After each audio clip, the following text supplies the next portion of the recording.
Ce que vous voyez derrière vous, ce sont des manettes qui ont tous un problème de drift. Mais vous allez me dire, mais Johan, pourquoi tu nous montres ça? En fait, ces 5 manettes viennent de vide-grenier que j'ai trouvé l'année dernière.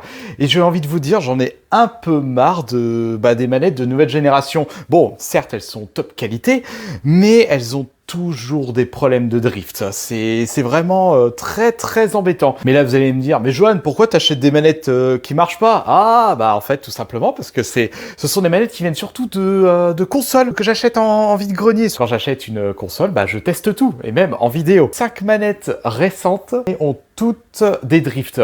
Bon, après, vous allez me dire, mais Johan, tu n'as qu'à réparer ces manettes. Bah déjà, d'une, je n'ai pas les compétences pour. Après, j'ai toujours mon ami François qui peut le faire, mais après, il m'a expliqué que c'est pas un bouton qui change facilement. C'est tout un système à changer. En fait, ça me manque un peu cette époque où, quand vous achetez une manette de jeux vidéo rétro gaming, en fait, elles fonctionnent et elles sont increvables. Je pense aux manettes de GameCube ou de N64. Bon, ça c'est pour Nintendo, même les manettes de PS2 et PS3. Enfin, je sais pas, vous me le dites dans les commentaires. Et vous voyez, là je vous montre des manettes de PS4, mais c'est pas le pire. Le pire c'est ça. Ce sont les manettes de PS5. Oui, parce que celle-là, qui est ma manette d'origine, donc avec la console que j'ai achetée à l'époque, et ben elle drift aussi. Et juste pour petit rappel, j'avais fini ce jeu avec une manette qui drift. Et ben je peux vous dire que c'était pas du gâteau.